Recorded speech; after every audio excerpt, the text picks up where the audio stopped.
નમસ્તે વિદ્યાર્થી મિત્રો, આજે આપણે નવોદય, જવાહર નવોદય અને સીઈટીમાં સૌથી વધુ પૂછાતું સાદું રૂપના દાખલા આપણે જોઈશું. તો સાદું રૂપમાં કાં તો ભાગુ સબા આવે અથવા કૌંસનું સાદું રૂપ કરવાનું હોય છે. તો સાદું રૂપને અંગ્રેજી ભાષામાં વેબ ઓડમાસ તરીકે વીબી ઓડમાસ તરીકે ઓળખવામાં આવે છે. એટલે કે VBODMAS. ઓકે, તો કૌંસનું સાદુરૂપ અને ભાગુ સભાનો નિયમ એ છે કે આ જે કોઠામાં જે આપણે આપ્યું છે વી એટલે શું કહેવાય, વિનક્યુલમ એટલે કે રેખા કોષ્ટક એટલે કે આવી એક રેખા આપેલી હોય. બી એટલે બ્રેકેટ એટલે કૌંસ, એટલે નાનો કૌંસ, પછી છગડીયો કૌંસ અને પછી મોટો કૌંસ. ઓ એટલે ઓફનું ગુજરાતી એવું થાય નું, ની, નું, ના, એટલે કે કઈ નિશાની? ગુણાકારની નિશાની થાય છે. ઓકે, પછી ડી એટલે ડિવિઝન એટલે ભાગાકાર, એટલે આ નિશાની શેની છે? ભાગાકારની છે. એમ એટલે મલ્ટીપ્લિકેશન એટલે ગુણાકાર. ઓકે, આ નિશાની શેની છે? ગુણાકારની છે. જુઓ વિદ્યાર્થી મિત્રો, અહીં ઓફ એટલે પણ ગુણાકાર થાય અને એમ એટલે મલ્ટીપ્લિકેશન એટલે પણ ગુણાકાર થાય છે.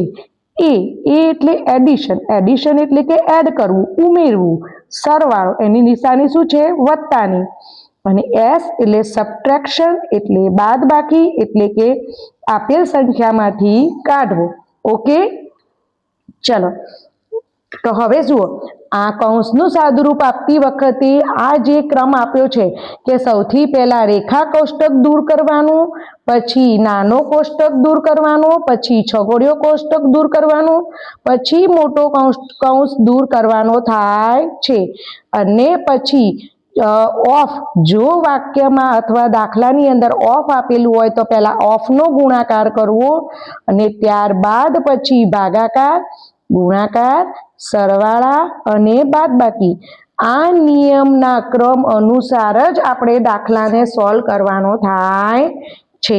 ઓકે, ચલો હવે આપેલ કોષ્ટકના ક્રમ પ્રમાણે સાદું રૂપ આપવું. એટલે કે શું છે કે જે ક્રમ આપ્યો છે કે પહેલા રેખા કોષ્ટક એટલે રેખા એટલે કૌંસની અંદર જે રેખા આપ્યું હોય એનું સોલ્યુશન કરવાનું, પછી નાના કૌંસ છોડવાનું, પછી મોટો છગડીયો કૌંસ છોડવાનો, પછી એના પછી મોટો કૌંસ છોડવાનો. પછી જો વાક્યમાં ઓફ લખેલું હોય તો તમે શું કરી શકો છો? ઓફ એટલે ગુણાકાર થાય છે. આ OFF ઓફ અને OF ઓફ પણ આપેલું હોય છે. ઓકે, ચલો હવે સાદું રૂપની પાયાની ક્રિયા, એટલે કે જો આપણે સાદું રૂપ કરવું હોય કોઈ પણ દાખલા તો એની પાયાની ક્રિયા કઈ છે? તો કે ભાગુ સબા. ભા એટલે ભાગાકાર, ગુ એટલે ગુણાકાર, સ એટલે સરવાળો અને બા એટલે બાદબાકી. ઓકે, ચલો હવે આપણે આ ભાગુ સબા શું છે? ભા એટલે ભાગાકાર, તો ભાગાકારમાં પણ શું વિદ્યાર્થી મિત્રો તમે પાયાની જાણકારી જાણો છો? ભાગાકાર એટલે તો ખબર છે કે કોઈ સંખ્યાને આપણે ભાગાકારની રીતે ભાગીએ તો એને ભાગાકાર કહેવાય. પરંતુ તમારી પરીક્ષામાં નવોદયમાં અને સીઈટીમાં જે પરીક્ષામાં છે એમાં ઘણી વખત વિધાન સ્વરૂપે ભાગાકારના નિયમો પણ પૂછાય છે. કે શું કે ભાગાકાર એ પુનરાવર્તિત બાદબાકી છે, એટલે કે એક સંખ્યામાંથી બીજી સંખ્યા બાદ કરવાની અને એમાંથી પણ બાદબાકી કરવાની, એટલે કે પુનરાવર્તિત એટલે કે ફરીથી ને ફરીથી કોઈ સંખ્યા બાદબાકી કરવામાં આવે તો એ ભાગાકાર એ પુનરાવર્તિત બાદબાકી છે. હવે ભાગાકારને કયા સંકેતમાં દર્શાવો? તો એની ભાગાકારની નિશાની છે કે ઉપર નીચે બે ટપકા અને વચ્ચે આડી લીટી. ચલો હવે જે સંખ્યાને આપણે ભાગવાની છે તે સંખ્યાને આપણે કઈ સંખ્યા કહીશું? કે ભાજ્ય. તો પરીક્ષામાં તમારે વિધાન સ્વરૂપે પણ આપે કે નીચેનામાંથી કયું વિધાન ભાગાકારને સંગત છે અથવા નથી. તો એની અંદર તમને એમ કે જે સંખ્યાને ભાગવાની છે તે સંખ્યાને શું કહે છે? ભાજ્ય કહે છે. એવી જ રીતે જે સંખ્યાને જેના વડે ભાગવાની છે તે સંખ્યાને શું કહે છે? ભાજક. અને ભાજ્ય અને ભાજકના ભાગાકારને ભાગફળ એટલે કે ભાજ્ય એટલે કે જે સંખ્યાને ભાગવાની છે એટલે કે ભાજ્ય છે એ ભાજ્ય સંખ્યાને જે સંખ્યા વડે ભાગાકાર કરીએ છીએ અને તેના દ્વારા જે ફળ મળે છે તેને ભાગફળ કહે છે. ઓકે, ચલો નેક્સ્ટ. હવે ભાગાકારમાં શેષ હંમેશા ભાજક કરતા નાની જ હોય છે. એટલે ભાજક એટલે આપણે જે સંખ્યાને જે સંખ્યાને આપણે ભાગતા હોય અથવા જે સંખ્યાને આપણે ભાજ્ય ને ભાગાકાર કરવાનો હોય તે સંખ્યાનો શેષ હંમેશા કેવો મળે છે? નાનો જ મળે છે. શૂન્ય વડે ભાગાકાર શક્ય નથી. હા, શૂન્યને કોઈ પણ સંખ્યા વડે ભાગાકાર કરો તો તેનો જવાબ શૂન્ય જ મળે છે. હવે શું કહે છે કે ભાગાકાર અને ગુણાકાર એકબીજાની વ્યસ્ત પ્રક્રિયાઓ છે એટલે કે વિરુદ્ધ પ્રક્રિયાઓ છે. કે કોઈ સંખ્યાને આપણે જેમ કે 4 છે તો 4 ને આપણે 2 વડે ભાગીએ છીએ તો 2 દુ 4 એટલે 4 માં 4 જાય તો 0. તો આ થયો ભાગાકાર. હવે એ જ આ ભાજ્ય શું કહે છે કે ભાજક અને ભાગફળ, હા, એ બંનેને શું કરશો? ભાજક અને ભાગફળનો જ્યારે ગુણાકાર કરીએ તો 2 દુ 4 એટલે ભાજ્ય સંખ્યા મળે છે. એટલે આમ ભાગાકાર અને ગુણાકાર એ એકબીજાની વિરુદ્ધ સંખ્યાઓ છે.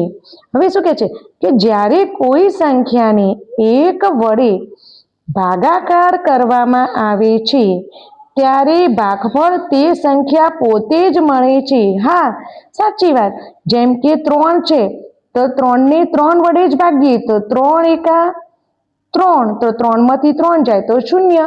એટલે કોઈ પણ સંખ્યાને 1 વડે, જેમ કે 5 છે તો તેને 1 વડે ભાગાકાર કરો તો 1 પંચા 5 તો 5 માંથી 0 જાય. એટલે કે કોઈ પણ સંખ્યા અનંત સંખ્યા સુધી કોઈ પણ સંખ્યાને 1 વડે જો આપણે ભાગાકાર કરીએ છીએ તો તે સંખ્યા પોતે જ આપણને ભાગફળ તરીકે મળે છે. ઓકે, ચલો નેક્સ્ટ. જ્યારે કોઈ પ્રાકૃતિક સંખ્યા, વિદ્યાર્થી મિત્રો પ્રાકૃતિક સંખ્યા એટલે કઈ સંખ્યા?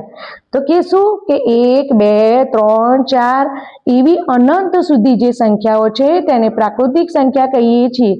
તો કે કોઈ એક પ્રાકૃતિક સંખ્યા જ્યારે બીજી પ્રાકૃતિક સંખ્યા વડે ભાગાકાર કરવામાં આવે ત્યારે જે પરિણામ મળે છે તે પરિણામ કેવું હોય છે? પ્રાકૃતિક સંખ્યા જ હોઈ શકે છે. હા, પણ ઘણી વખત અપવાદ રૂપે એ પ્રાકૃતિક સંખ્યા ન પણ હોય અને તે શું હોય? શૂન્ય મળી શકે છે. હા, તો શૂન્ય એ પ્રાકૃતિક સંખ્યા નથી. તો શૂન્ય એ શું છે? શૂન્ય એ પૂર્ણ સંખ્યા છે. શું છે? શૂન્ય એ પૂર્ણ સંખ્યા છે. એટલે ઘણી વખત આપણે કોઈ પ્રાકૃતિક સંખ્યાને જ્યારે બીજી પ્રાકૃતિક સંખ્યા વડે ભાગાકાર કરીએ છીએ ત્યારે તે પરિણામ શું મળે? પ્રાકૃતિક સંખ્યા પણ મળે છે અને પ્રાકૃતિક સંખ્યા મળતી પણ નથી. જેમ કે અહીંયા 4 છે તો એ 4 એ પ્રાકૃતિક સંખ્યા છે, અહીંયા 2 એ પ્રાકૃતિક સંખ્યા છે. એટલે કે 4 ને 2 વડે આપણે ભાગાકાર કરીએ તો 2 દુ 4 એટલે 4 માંથી 4 જાય તો 0. તો આ 0 એ પ્રાકૃતિક સંખ્યા નથી પરંતુ પૂર્ણ સંખ્યા છે. આમ સાબિત થાય છે કે એક સંખ્યા બીજી પ્રાકૃતિક સંખ્યાનો ભાગાકાર કરવામાં આવે તો ઘણી વખત પ્રાકૃતિક સંખ્યા મળે છે અને ઘણી વખત પ્રાકૃતિક સંખ્યા મળતી નથી પરંતુ પૂર્ણ સંખ્યા મળે છે. એટલે આવા જો પ્રશ્નો અથવા વિધાનવાળા પ્રશ્નો આવે તો તમારે ધ્યાનથી સાંભળવાના અને પછી 2 વખત વાંચીને વિકલ્પ ટીક કરવાનો થાય છે. પછી શું કહે છે? જેમ કે જુઓ 9 ને 3 વડે ભાગીએ છીએ આપણે તો 3 તરી 9 તો 3 એ પ્રાકૃતિક સંખ્યા છે. હા, પછી એવી જ રીતે જુઓ કે અપૂર્ણાંકમાં આવે અથવા દશાંશમાં કોઈ આવે પ્રાકૃતિક તો તે પ્રાકૃતિક સંખ્યા નથી. જેમ કે 7 ને 2 વડે ભાગીએ તો શું થશે? 7 ને 2 વડે ભાગતા 2 તરી 6 અને પછી અહીંયા આગળ પોઈન્ટ મૂકો ત્યારે એક અહીંયા શૂન્ય મૂકી નીચે તો 2 પંચા 10 એટલે 3.5. તો 3.5 એ પ્રાકૃતિક સંખ્યા નથી. ઓકે, ચલો તેવી જ રીતે આપણે ગુણાકારનો નિયમ સમજીશું. તો કે શું કહે છે કે ગુણાકાર, તો કે ગુણાકાર એ અમુક સંખ્યાનો અમુક ગણા દર્શાવે છે।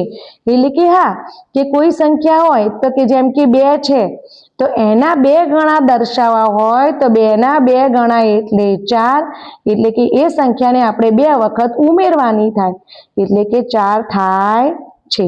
એટલે કે ગુણાકાર એ કોઈ સંખ્યાના પુનરાવર્તનનું સરવાળાનું ટૂંકું સ્વરૂપ છે। શું છે?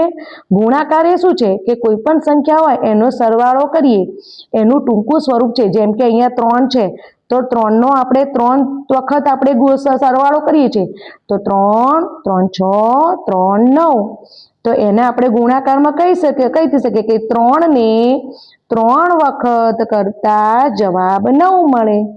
ઓકે, એટલે કે આ સરવાળો કર્યો અને આ ગુણાકાર કર્યો, એટલે કે ગુણાકાર એ કોઈ સંખ્યાના પુનરાવર્તન સરવાળાનું ટૂંકું સ્વરૂપ છે। એટલે કે લાંબી સંખ્યા 3 3 3 વખત એવી રીતે સરવાળો કરીએ અને એમાં આપણો સમય જાય છે, એના કરતાં જેટલી વખત 3 આપ્યા હોય એટલી વખત આપણે 3 નો 3 વડે ગુણાકાર આપેલી સંખ્યાનો ગુણાકાર કરી દઈએ એટલે તેનો તરત જ ટૂંકો સ્વરૂપે જવાબ મળી જાય છે। ગુણાકારની તટસ્થ સંખ્યા કઈ છે?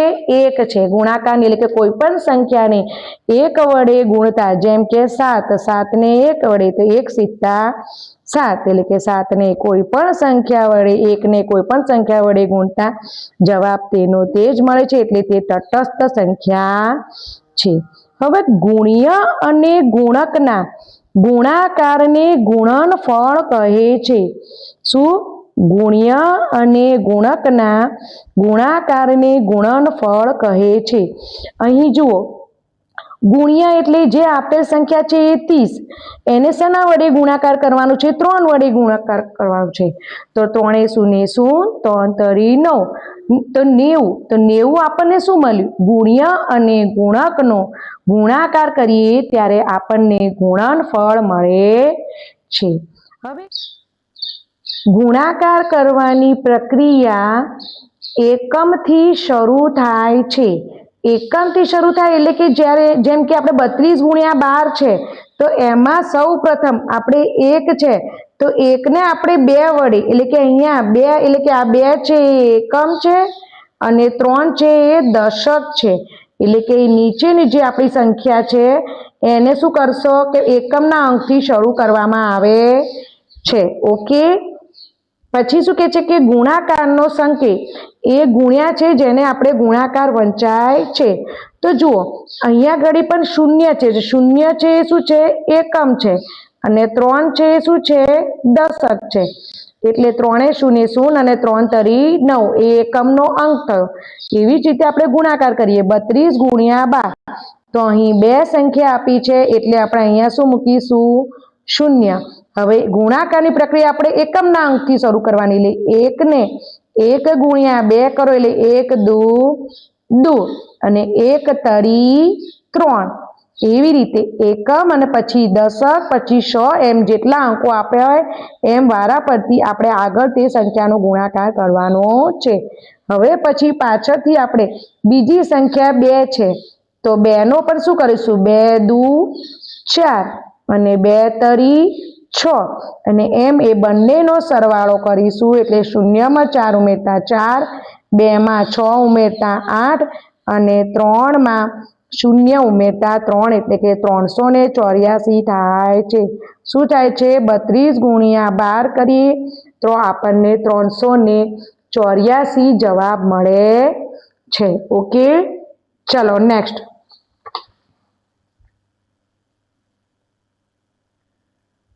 સરવાળો, તો શું કે છે? સરવાળાનો સામાન્ય અર્થ એક સંખ્યામાંથી બીજી સંખ્યાનો ઉમેરો થાય છે।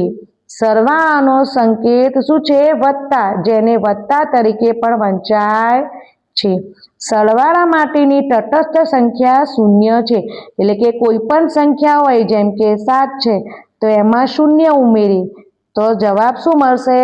7, એટલે કે તેની તે જ સંખ્યા મળે છે।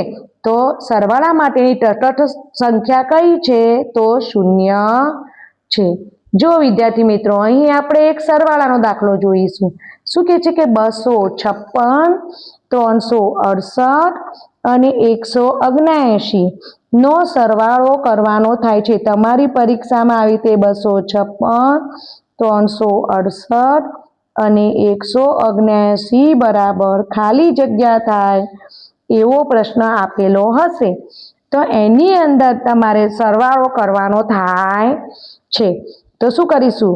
6 માં 8 ઉમેરીશું. તો 6 માં 8 ઉમેરો એટલે 8 અને 8 ને 6 કેટલા થશે?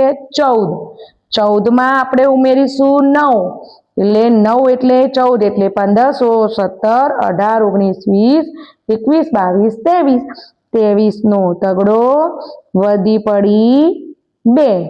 હવે 2 માં 5 ઉમેરો એટલે 5 ને 2 7, 7 ને 6 7 એટલે 7 ને 6 એટલે 13, 7 એટલે 8, 9, 10, 11, 12 ને 13.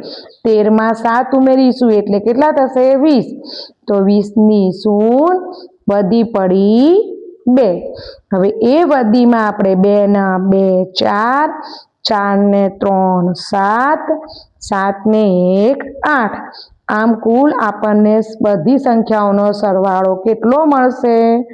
803 મળે છે. ઓકે, ચલો નેક્સ્ટ. બાદ બાકી. એક સંખ્યામાંથી જ્યારે બીજી સંખ્યાને બાદ કરવાની ક્રિયાને અથવા ઓછી કરવાની ક્રિયાને બાદબાકી કહે છે.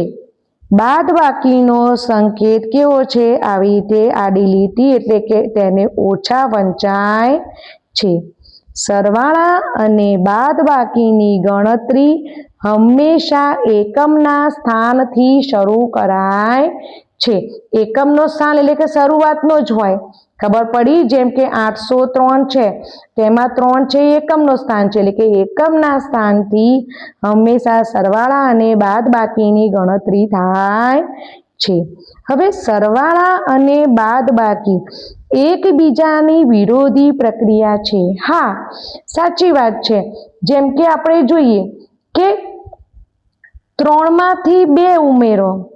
હા, તો શું થશે? 3 માં 2 ઉમેરવાથી 5 મળે ને 3 માંથી 1 બાદ કરવા 3 માંથી 2 બાદ કરીએ તો આપણને 1 મળે છે. તો એ બંને શું થયું?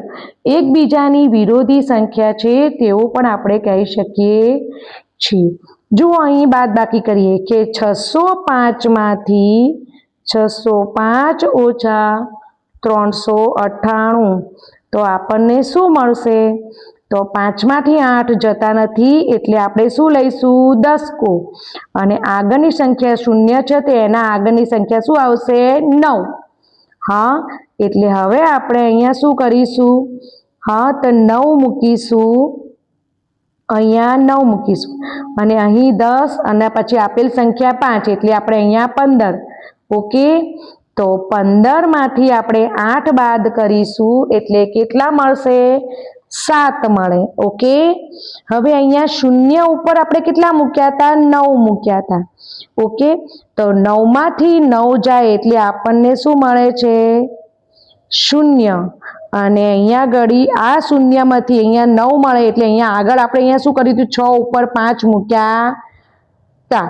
કારણ કે અહીંયા 0 ઉપર આપણે 9 મૂકતા હતા એટલે અહીંયા ઘડી દસકામાં આપણે શું કરીશું? 9 એટલે 0 માં ઉપર 9 મૂકવા હોય તો આગળની સંખ્યા 6 માંથી અહીંયા આપણે 5 મૂકવી પડે.